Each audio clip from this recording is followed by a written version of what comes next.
오늘 33절에 보니까 그들이 듣고 크게 노하여 사도들을 없이 하고자 했다. 이게 참 유대교를 믿는 당시 공회회원들이죠. 유대 종교 지도자들의 모습입니다. 이 사도들이 지금 무엇을 하고 있는 거죠? 십자가에 피 흘려 죽으신 것이 인류 구원을 위해 이루어진 것이다. 너희들이 못 박아 주겠지만 그분을 하나님은 우리의 주가 그리스도가 되게 했다. 죽은 걸로 끝난 게 아니라 부활하셨다. 이렇게 구속사역을 힘있게 증거했어요.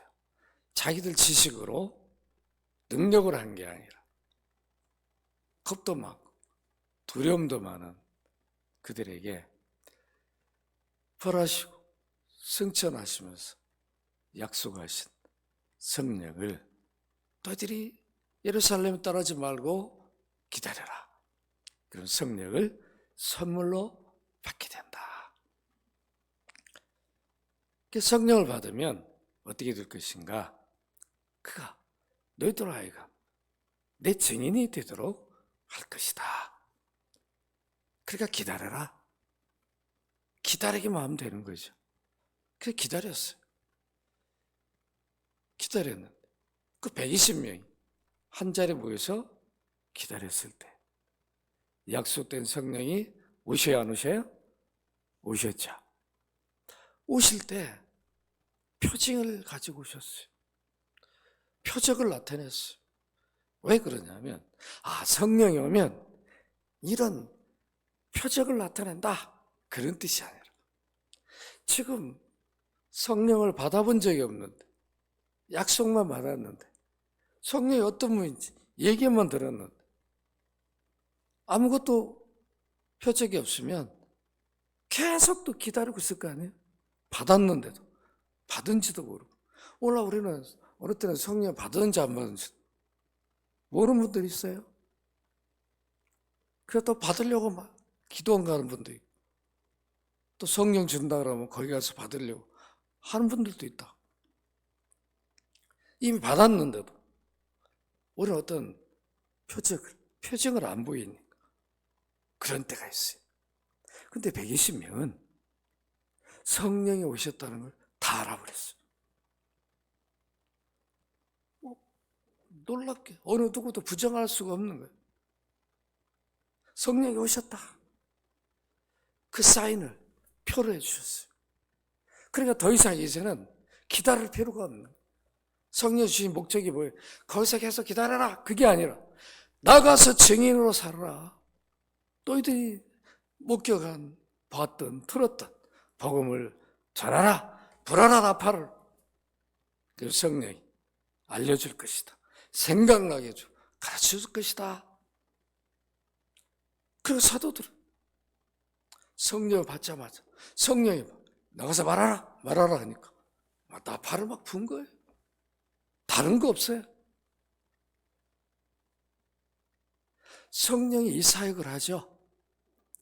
그리스도가 이루신 사역을 이미 영원에서 아버지와 그 성령이 우주 만물을 다 함께 의논해서 협의해서 만들었어요. 창조했어요. 인간도 창조만 끝난 게 아니라 이제 창조를 하나님 섭리하지만 통치하지만은 그거를 다 위임해서 다 다스리도록 하나님이 아담에게 하와에게 주잖아요. 이게 은혜죠. 집 한 채 준 정도가 아니죠. 에덴 동산. 정말 우리는 상상할 수도 없는 거죠. 피리만 불고 다녀도 되는 거죠. 말만 타고 다녀도 되는 거죠. 먹을 게 얼마나 풍족하냐. 인자면 얼마 좋아. 그지? 지금도 그런 동네가 있다면 가야 되는 거 아니야? 말만 타고 다니면 돼. 노래만 부르고 다녀. 천재가 먹을 건데. 그럼 부르면 야, 오랑이 너 이리 와. 너 이리 와봐. 이름도 다 지어주고. 다 모든 동물들 다 다스리고. 이거 이런 권한을 받았다. 하나님처럼 되려고 반역죄를 범하죠. 근데 하나님 모를까요? 하나님 다 아시잖아요. 그러니까 인간을 지을 때 하나님 형상으로 지으면서 하나님 인격을 줘야 형상의 인격이라고 그러죠. 그러니까 우리 인간도 지정의를 인격의 3요소를 갖고 있어요.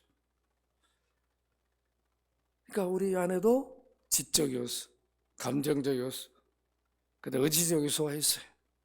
하나님이 갖고 있는 완전한 그 속성하고는 다르죠. 우리는 복사해 줬어요. 그렇지만 하나님의 인격을 줬으니까 우리가 유일하게 교제의 대상이, 그러니까 언약의 대상인 거죠. 어느 피조물이 언약의 당사자입니까? 아니라 언약 당사자인 아담에게 주시고 나머지 피조물은 네가 다스려라. 참 이런 놀라운 은혜를 입었다. 그래도 이미 이렇게 지으신 아버지와 성령은 이렇게 지은 인류가 타락하면 그들을 어떻게 구원해내실 것인가까지도 이미 영혼 안에서 계획하셨어요. 이걸 우리는 영혼 작정이라 말하죠. 작정 속에 다 들어있어요. 그러니까 아담이 하와가 바로 범죄하니까 어떻게 돼요? 하나님 작정한 걸 이루신다고. 그래서 계획을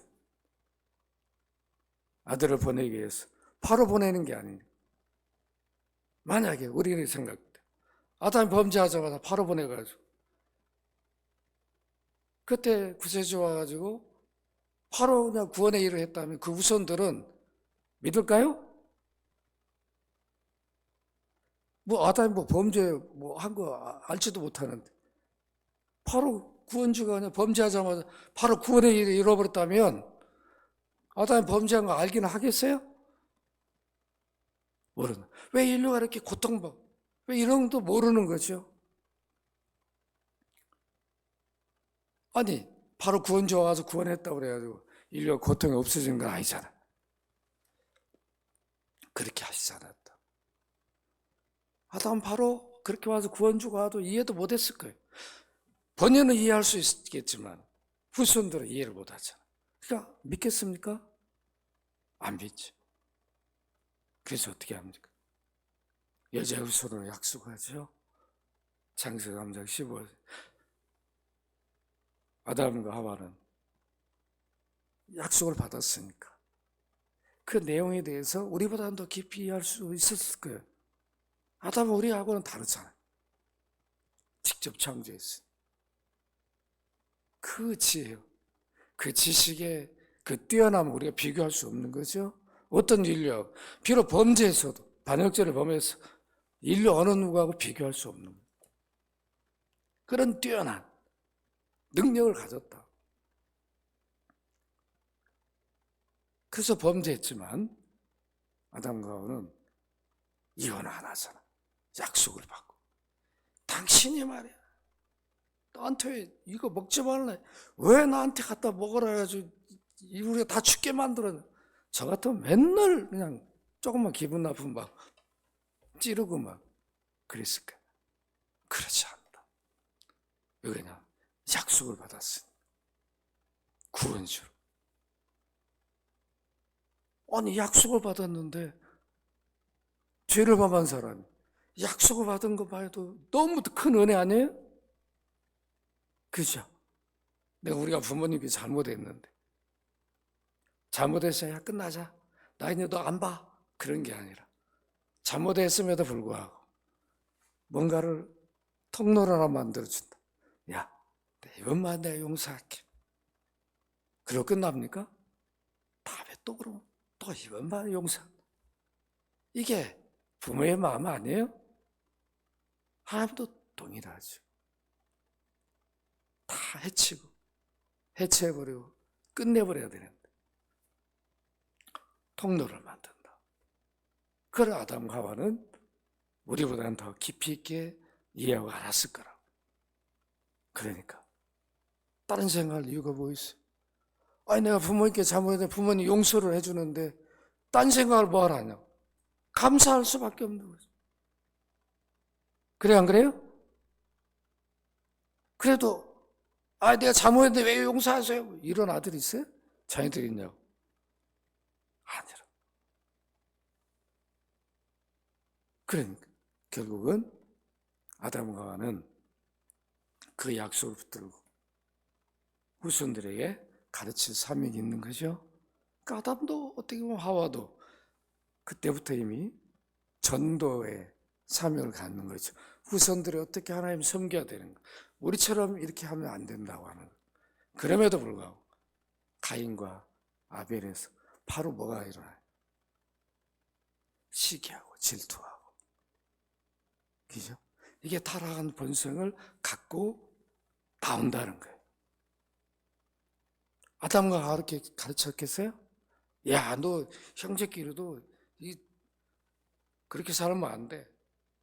야, 이거 뭐 우리가 이 세상이 어떤 세상이냐? 여기서 너희들 아주 마음을 강하게 하고 이렇게 살지 않으면 안 된다. 너희들끼리도 경쟁해라. 왜 이렇게 가르쳤겠냐고. 너희들 하나님을 어떻게 섬겨야 된다. 제사는 우리가 드린 것처럼 이렇게 드려. 다 가르쳤을 거라.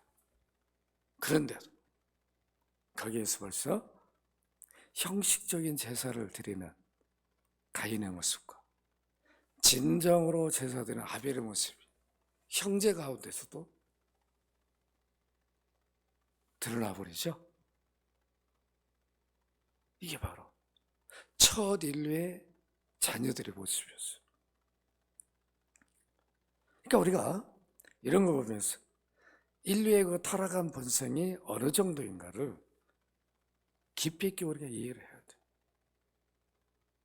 그래서 예수 그리스도를 주로 믿지 않고는 성령을 모시지 않고는 누구도 변화가 될 수가 없어요. 내 의지로는 내 능력으로는 변화가 될 수 없습니다. 아무리 표를 막 화장실에 붙여놓고 큰 방에 작은 방 거실 붙여놓고 막 이렇게 하자. 작심삼일이 안 돼. 그렇게 해가지고 교육이 되질 않아. 마음이 기경이 이루어져야 돼.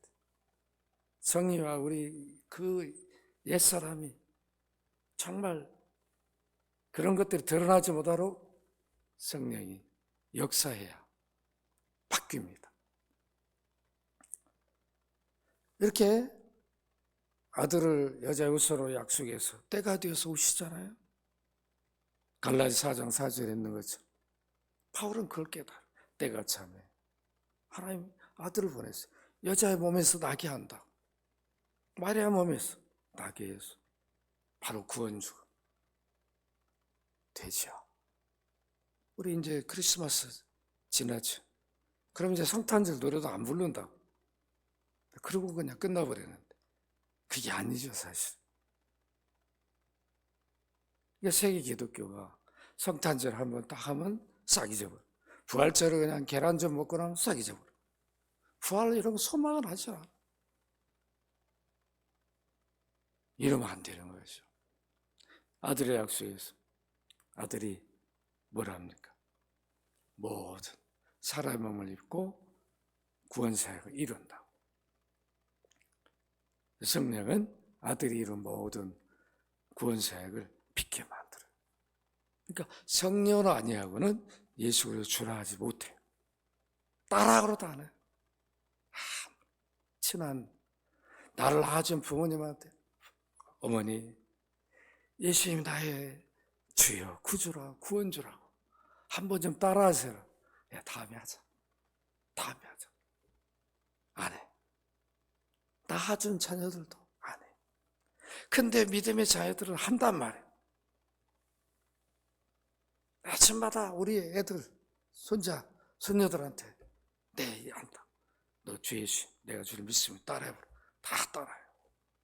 아멘 한다고 말 안 해도 해요. 믿음의 자녀들은 해. 안 그런 사람들은 성령이 안에 거하시지 않으니까, 그 일을 안 하시니까 말을 못해. 그래서 내가 예수를 주라 고백하고 부를 수 있다는 것은 성령을 받았다는 표예요. 그리고 또 뭐라고 그랬죠? 하나님은 아버지라 부르는 거. 예수님만 하나님의 아버지라 불렀는, 아빠 아버지 하고 기도했어요. 근데 우리 예수 믿으니까 양자가 되어가지고 예수님처럼 하나님을 아버지라 부르게 됐다고. 그러니까 양자형 성령을 받으면 하나님을 아버지라 불러요. 그게 양자가 됐다는 거예요. 예수님만 영원전에 아버지와 아들이었고 우리는 그리스도를 믿음으로 양자가 됐어요. 그러니까 동일하게 아버지라 불러. 동일하게 모든 아들이 누릴 권리를 누리죠. 이런 복된 자들이라고. 이렇게 아버지, 아들, 성령이 모든 구원을 협의하게 약정했어요.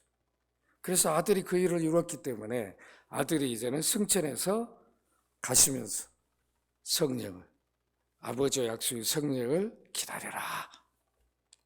그래서 제자들이 이미 예수님을 믿고 따라다녔어요. 이미 예수님이 하나님이니까 죄사함 선포해서 십자가 지시기 전에도 이미 구원을 받았고 다 믿는 자들이지만 성령은 따로 받았다. 그게 세컨 브레싱이 아니죠. 별도로 받는다는 게 아니라 아직 구속사역이 다 승천해서 보고를 해야 되는데, 그러니까 아버지가 보내서 구원사역이 이뤘으니까 그 구원사역을 승천하시고 보좌에서 보이신다. 그러니까 약속된, 아버지 내가 이렇게 다 이뤘습니다. 그래, 약속된 성령을 보내자. 그거 보내주고. 그 성령은 아버지와 아들의 약속이죠. 아들이 구속사역을 이루고 우리가 받게 되었으니까 누구의 공로예요? 그리스도의 공로예요. 아들의 공로라고. 그래서 왜 우리가 성령을 받았다라고만 말하는가? 이 구원 협약 때문에 그런 거예요. 아버지가 아들을 보내고 아들이 이런 모든 것을 보고 성령을 보냈기 때문에 우리는 성령을 받았다 이렇게 말하는 거지, 실상은 늘 모든 사역을 아버지, 아들, 성령은 함께 하시오. 그렇기 때문에 성령은 받고 성령 우리 안에 거하시고 아버지, 아들은 보좌에 계시고, 그게 아닙니다. 그렇게 우리가 분리해버리면 뭐가 돼요? 이거는 안 되는 거죠. 이단이 되는 거예요. 삼일체를 이렇게 분리해버리면 안 된다. 구분을 하죠. 아버지, 아들, 성령. 왜 일치가 된다고 그랬어요? 함께 모든 것을 하나님이신, 신성이 동일하신 하나님. 그러니까 아버지가 계획한 것을 아들이 다 알아요. 성령이 다 하셔요. 다 100% 통달하고 공유하고.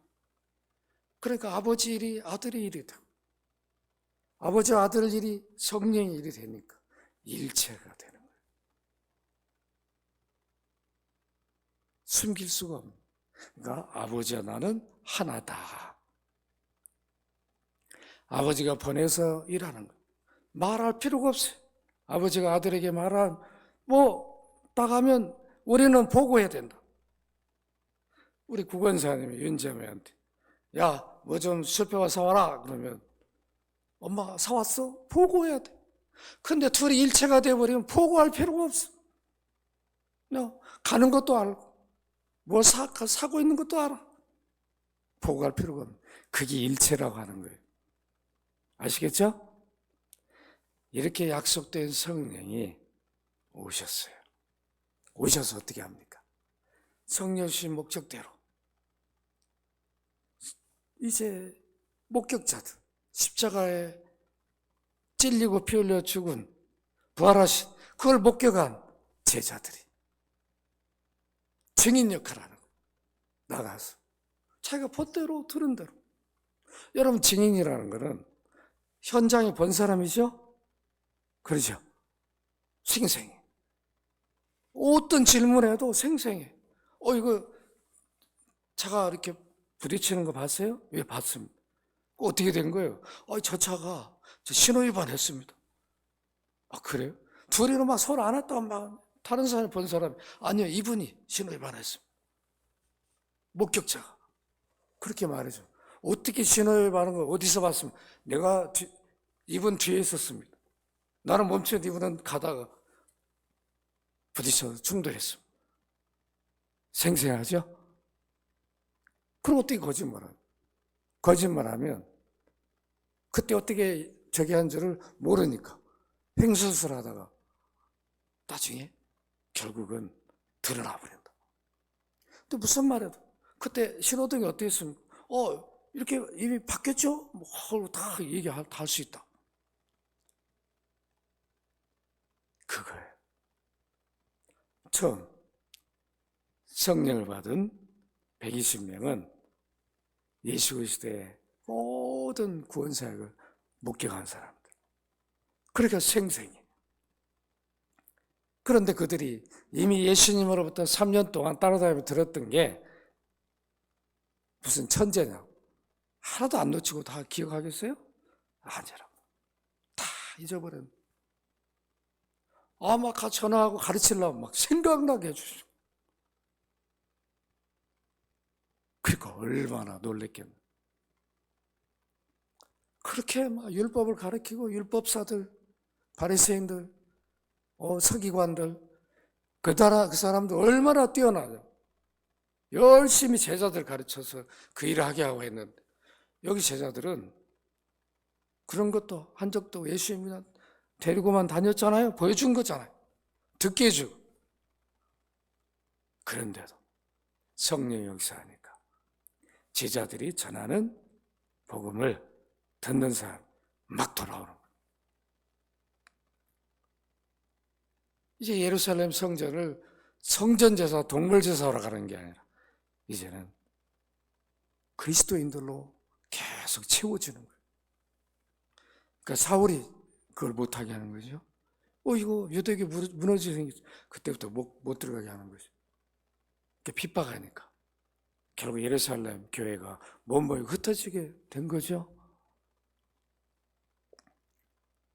이렇게 우리가 사도들이 복음을 전하는 현장을 생생하게 좀 우리가 기억해야 할 필요가 있는 게, 사도들이 뛰어난 사람들이 아니었고 다 어부 출신 대부분.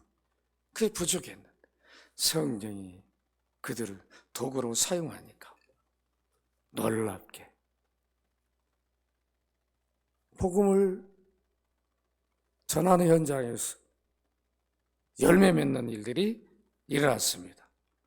오늘 33절에 보니까 그들이 듣고 크게 노하여 사도들을 없이 하고자 했다고 그랬어요. 어느 정도 이거 안 되겠다. 말해야 듣지를 않으니까. 두려워하지도 않아요. 위협을 해도. 그러니까 방법이 뭐예요? 놔두면 계속 가서 전하니까. 전하면 어떻게 돼요? 유대교가 막 무너지죠. 그러니까 어떻게 돼요?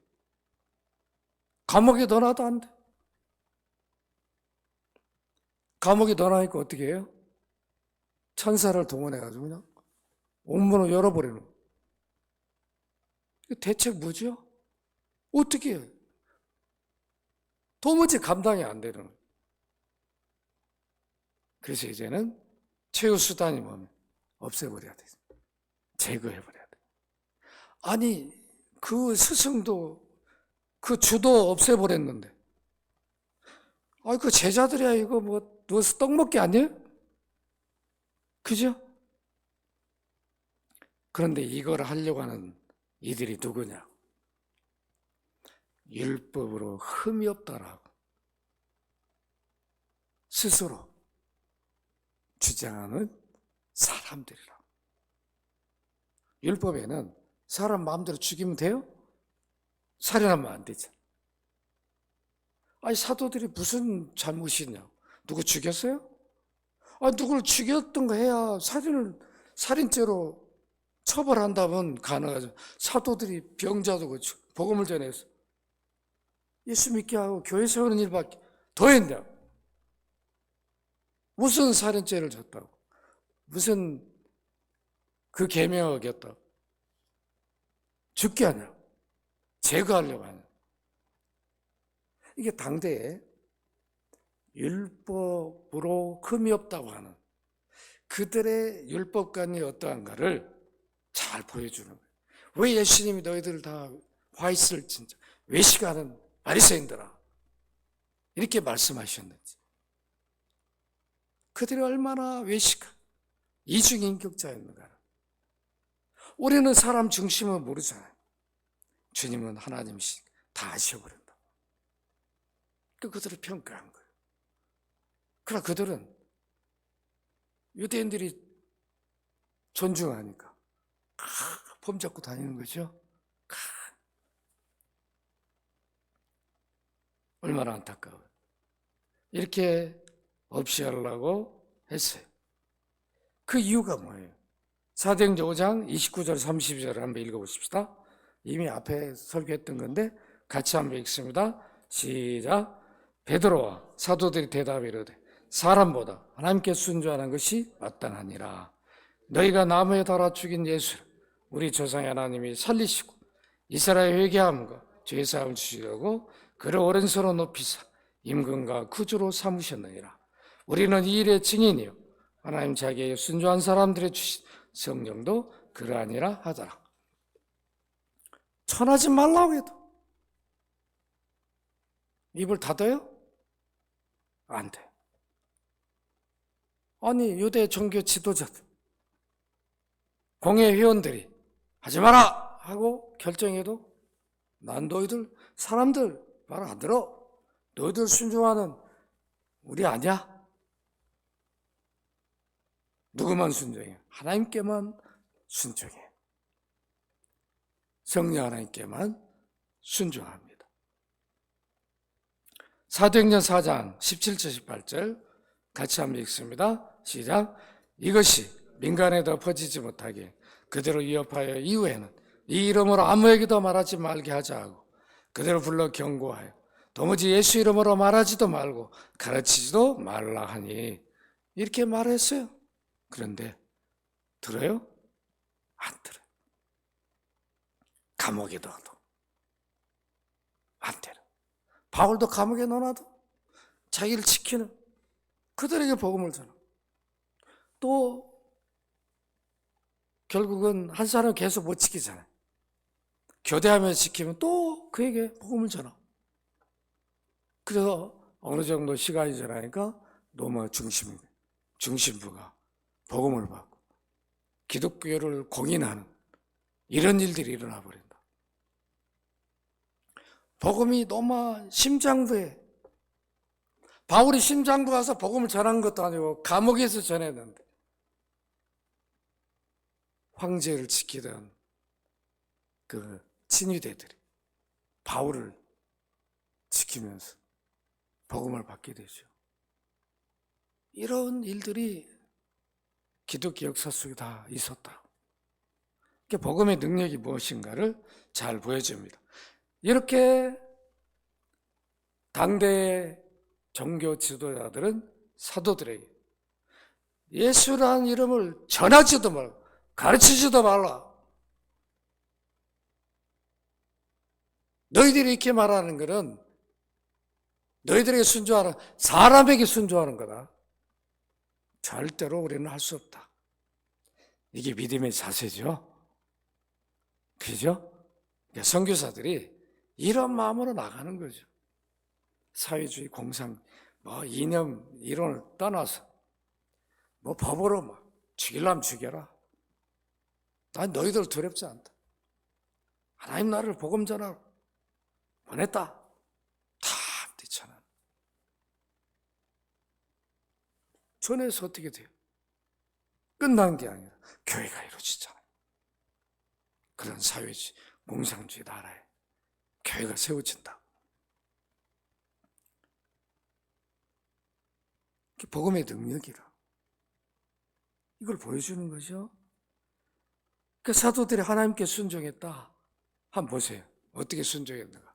사도행전 5장 18절 20절 같이 읽습니다. 시작. 사도들을 잡아다가 옥에 가두었더니 주의 사자가 밤에 옥문을 열어 끌어내어 이르되 가서 성전에 서서 이 생명의 말씀을 다 백성에게 말하라 하며.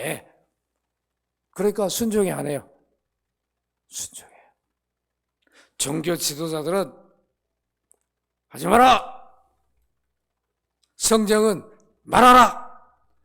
그 하지 못하게 감옥에 가뒀는 감옥문을 열어버려요. 나가서 전하라. 그러니까 성령이 하나님이신데 안 전할 수 있어요?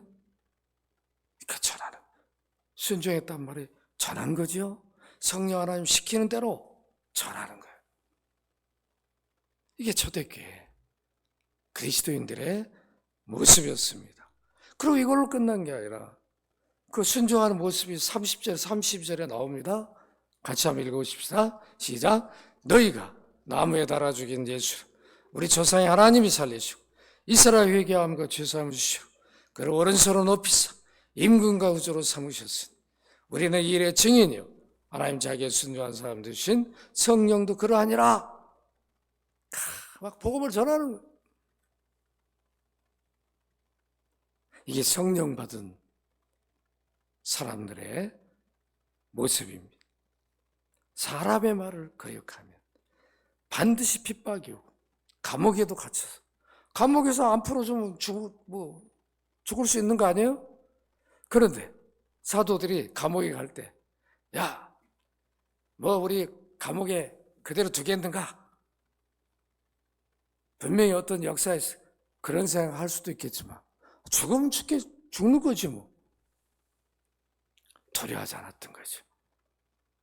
성령이 놀라운 역사를 잃어버립니다. 아무리 막으려 해도 막을 수가 없어요. 이게 성령에 사로잡힌 자의 모습입니다. 성령 주신 목적이 사도행전 1장 8절입니다. 함께 읽어볼까요? 시작. 오직 성령이 너에게 마시면 너희가 권능을 받고 예루살렘과 온 유대와 사마리아와 땅끝까지 이르러 내 증인이 되리라 하시니라. 그래서 예루살렘만 머물렀어요? 아니라 유대와 사마리아 땅끝까지 사도들이. 도마 사도는 어디까지 가요? 인도까지 간다. 인도까지 가죠. 그러니까 인도에도 성탄절 예배를 드려. 양재 선교사님 저한테 성탄절 그 예배 드리는 걸 보냈더라. 우리는 지금 주일학교가 거의 없어져 가고 있는데 거기 그냥 구물구물 애들이 얼마나 많았죠. 우리 한 3, 40년 전에 우리 한국교회 모습이잖아. 그때도 얼마나 핍박이 심했나. 예수 믿는다 그러면 막 족보에서 빼가라. 제사 안 드리는 놈 너희들이 무슨 후손이냐. 집에도 오지도 마라. 이랬다. 그렇다고 핍박을 두려워하지 않고 예수 믿는 것 때문에 기뻐하고 감격하고 이 땅을 복음화 해달라고 모든 산마다 막 꼭대기 올라가서 기도하고. 우리 대한민국 그랬어요? 지금은 기도원도 안 가니까 다 문 닫아뒀어. 금식 기도원 안 가니까 문 닫아둬버렸어. 전부 다 어디 가는 거죠? 학원으로 다 보려고 그랬어. 학원을 복음화해야 돼.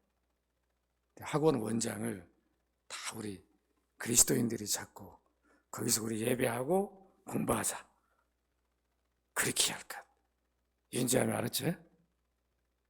학원을 만들어 원장하면서 거기서 우리 이 목사님 모시고 가가지고 예배 드리고 그렇게 하고, 야 너희들 공부하자.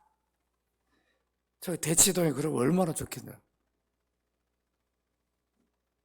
주일인데도 쪽집게 뭐 어디 뭐 공부한다 뭐 다 보내버려. 그러니까 믿음이 어디 가버리겠어. 대학 가면 뭐 믿음 가르칩니까? 누가 가르쳤어? 지금 기독대학에 믿음 가르쳐요? 교수들도 안 믿는데? 이렇게 돼버렸어. 신대원 채플이요? 하도 안 가니까 이제는 명단까지 써놔요. 채플을 안 들이죠. 출석박 불렀다. 목사가 될 후보생이 될 사람들 다 이렇게 됐다. 이게 지금 현 주소예요.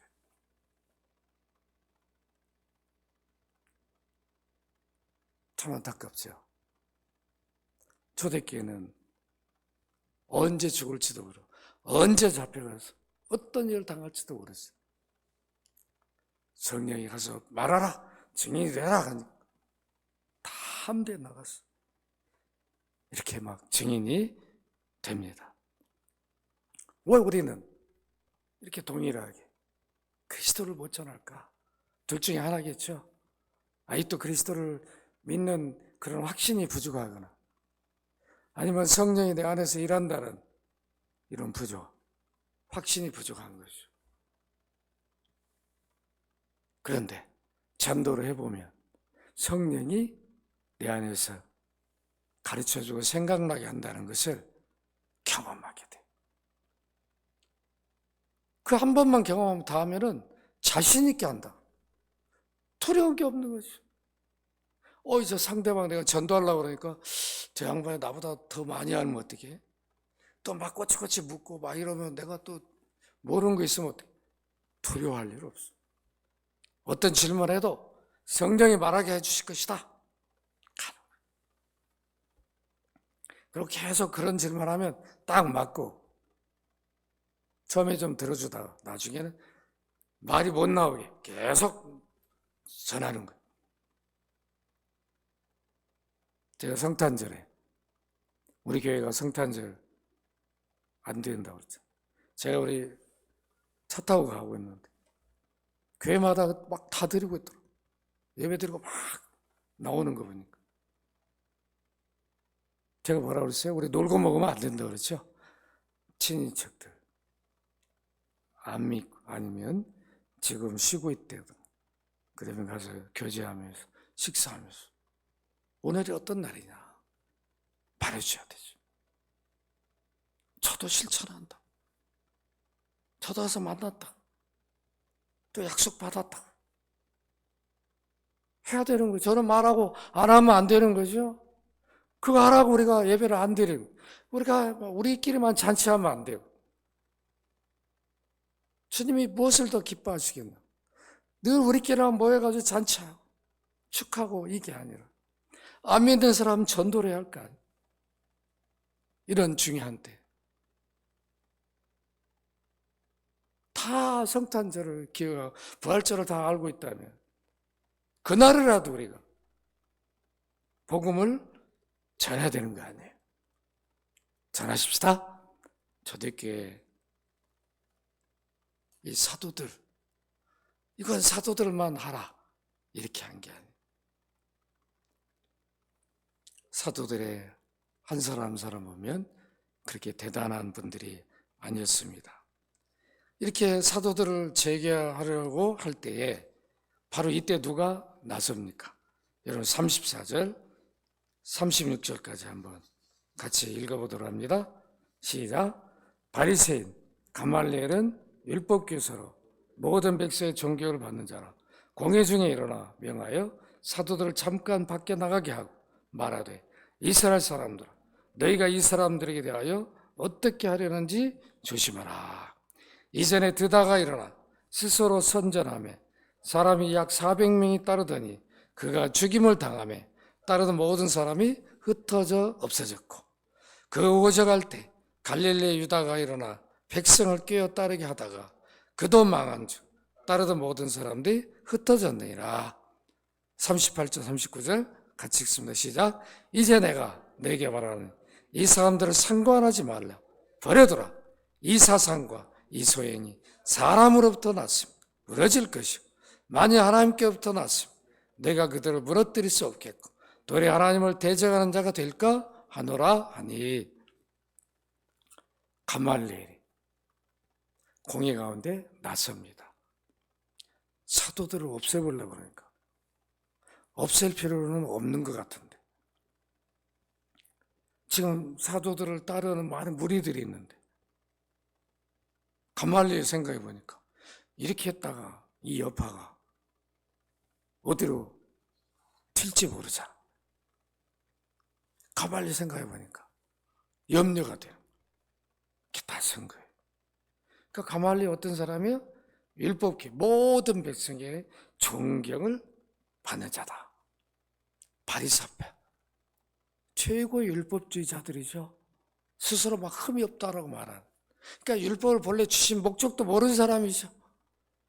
지키지도 못하면서 지킨 것을 하는 거지. 자기들 나름대로 기준을 만들어가지고 이 정도면 지킨 거예요. 그 말이 됩니까?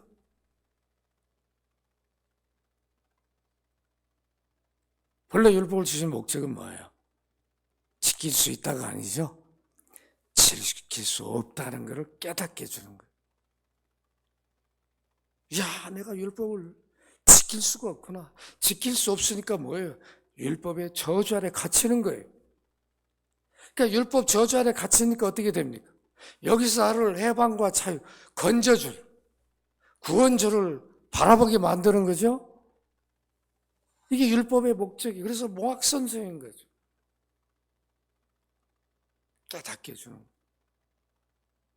그러니까 율법은 지킬 수 없다는, 네가 죄인이라는 걸 깨닫게 해주면 자기 역할을 다 한 거예요.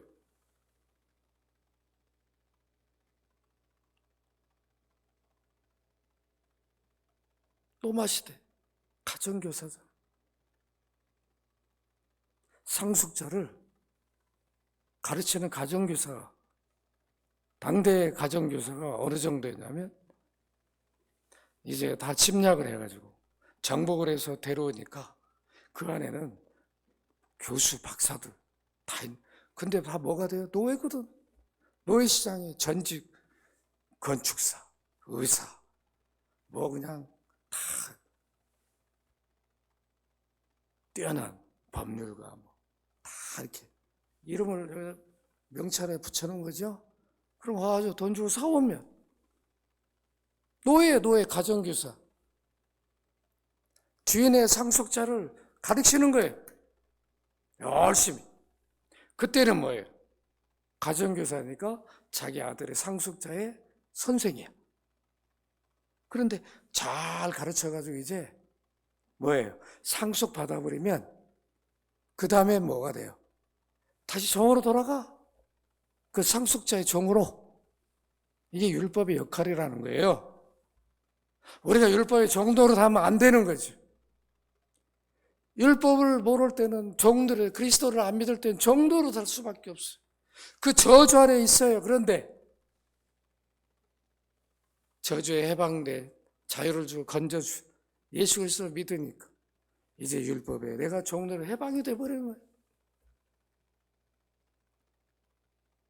이걸 알아야 되는데 가말리엘 그 뛰어난 제자들을 가르쳤어요. 그 중에 수제자가 누구였어요? 사울이잖아. 사울. 예수 믿기 전에 사울.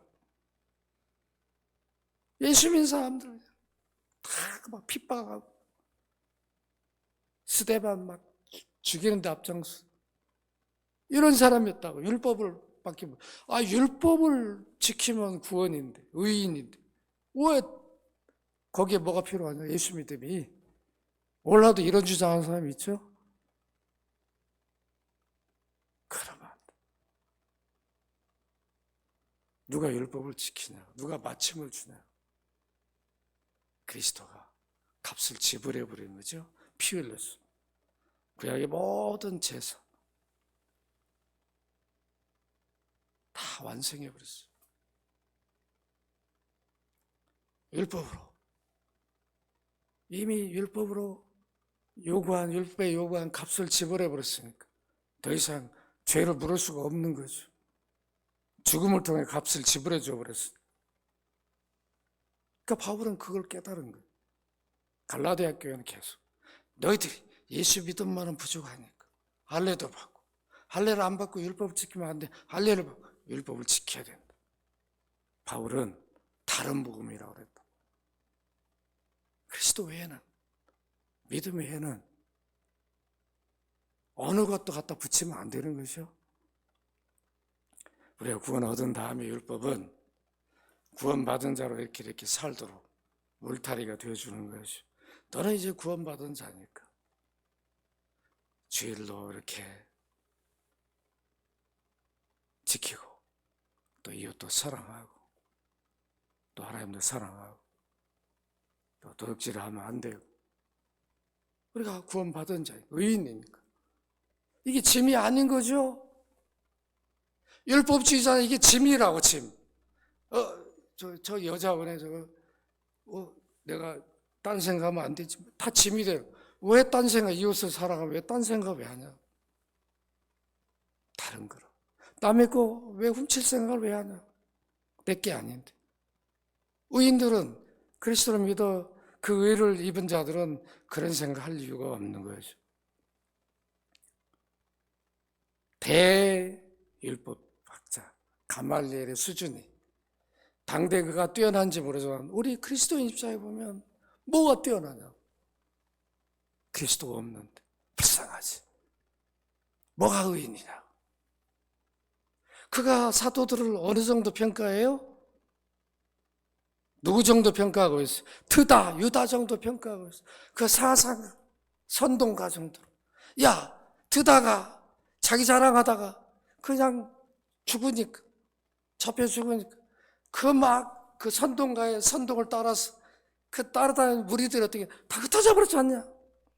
유다 깝죽거리다가 걔가 망하니까 그거 따르던 자 다 끝났지 않냐? 어디에다 연결하는 거예요? 예수님께 연결하는 거예요. 야, 저 사도들의 주라고 하고 선생이라고 죽었지 않냐? 우리가 다 죽였지 않냐? 그럼 나도 그냥 그대로 놔둬. 뭐를 너희들 상관하고 그런 신경 쓰냐? 놔두면 다 망할 거야. 놔둬버려. 진짜 하나님이 한 일이라면 나중에 봐라. 그냥 지켜봐. 뭘 그러냐? 이게 가말리엘의 수준이라.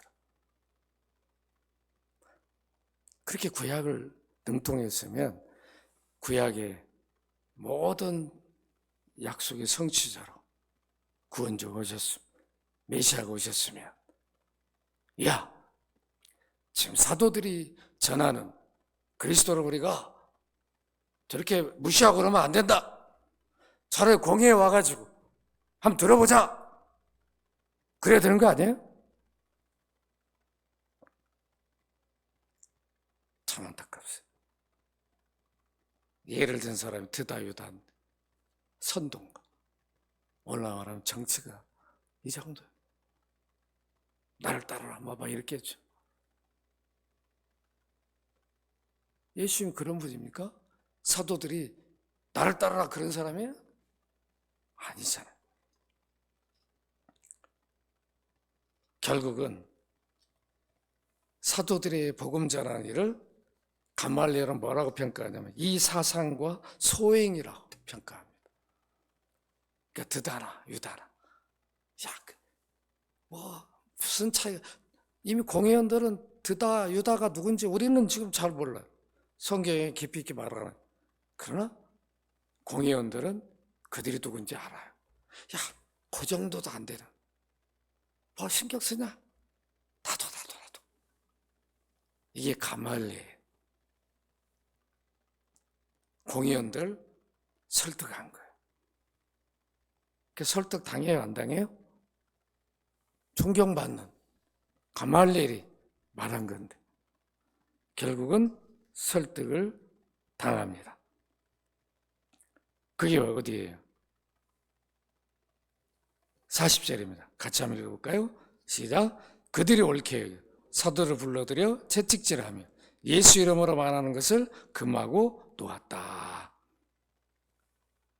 그냥 풀어준 게 아니라 채찍질 해가지고, 그래도 마음이 안 놓이니까 겁을 줘가지고 예수 이름으로 절대 말하지 말라 그랬는데 42절 같이 읽습니다. 시작. 사도들은 그 이름을 위하여 능욕받는 일에 합당한 자로 여기심을 기뻐하면서 공의 앞을 떠나니라. 그리고 42절 그들이 날마다 성전에 있든지 집에 있든지 예수는 그리스도라고 가르치기와 전도하기를 그치지 아니하니라. 누구에게 순종해요? 하나님께 순종하죠. 성령을 받은 목적대로 순종하죠. 이게 성령을 받은 그리스도인들의 자세죠. 이런 삶 우리가 살아야 되겠죠? 이게 교회라고. 이게 교회죠. 이게 교회가 받은 사명이에요. 핍박을 두려워하지 마. 부끄러워하지 마. 가르치지 말라. 별세를 다해도 능욕받는 것을 오히려 기뻐하고, 그리고 날마다 예루살렘의 성전에 가서도 예수가 그리스도다. 여러분들이 못 박아 죽인 예수님이 이미 구약에 약속한 메시아다. 그리스도스다. 그걸 더 깊이 있게 가르치는 거죠. 전하기만 게 모아놓고 왜 그리스도 어떤 약속으로 이렇게 오셨는가를. 그러니까 교회는 이걸 가르쳐야 되는 거죠. 그냥 통달을 해야 돼. 누구 앞에서. 누가 뭐라고. 이단들은 그냥 막 그 말도 안 되는 것도 막 날르고 다니는데 우리는 참 복음 진리를 갖고 있는데 날르긴커녕 그냥 벙어리가 돼가지고 이러면 되겠나? 이러면 안 되겠죠?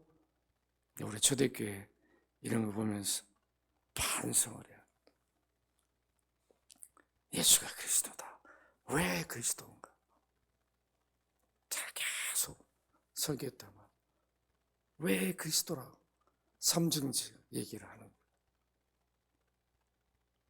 다 제가 설교를 했다고. 그걸 다 말을 못해. 그러니까 우리가 하이데베를 통해 또 나누고 그걸 자기 걸 만들었어. 또 읽고 내 거를 만들었어. 누구 앞에서도 아무것도 없어도 막 나와야 되는 거죠. 그리스도를 내가 믿는 예수 그리스도가 누구인가? 우리 구원을 위해서 어떤 일을 하셨나? 이렇게 우리가 사도들처럼 자신 있게 그리스도를 자랑하는 귀한 믿음의 사람으로 살기를 주의 이름으로 축원합니다. 거룩하신 아버지, 사도들이 받은 복음 우리들도 동일하게 받았습니다. 사도들이 모신 성령 우리들도 모셨습니다. 사도들이 믿는 예수 그리스도 우리들도 믿고 있습니다. 사도들이 부르는 하나님 아버지 우리들도 부르고 있습니다. 이렇게 동일하게 참으로 모든 복음의 진리를 갖고 있는데 우리는 사도들처럼 살지 못하고 있습니다. 많은 영혼들이 죽어가도 친인척들이 가족들이 믿지 아니하도 참으로 무관심하고 있지 않는지 우리 자신들 돌아보는 참으로 계기가 되게 하여 주옵소서. 오늘도 예배에서 영광을 받으심을 감사드립니다. 오늘 말씀을 마음에 새기고 그리스도인으로 늘 성령을 주신 목적대로 그리스도를 증거하고 전하는 가르치는 증인의 삶이 되게 하여 주옵소서. 연약하고 연로한 성도들 또 가정의 부모님들 다 치유와 회복을 주옵소서. 성도들의 생업, 산업 일터를 지키시고 늘 가정이 주의 은혜 때문에 평강이 넘치게 하여 주옵소서. 돌아온 발길을 지켜 주옵소서. 주 예수 그리스도 이름으로 기도합나이다. 아멘. 주 예수 그리스도의 이름 아버지 하나님의 사랑과 성령의 교통하심 사도들처럼 그리스도 안으로 만족한 그리스도의 증인으로 살기를 소원하는 귀한 우리 주의 백성들 가정의 자녀들의 산업일터에 함께하여 주시길 간절히 축원하옵나이다. 아멘.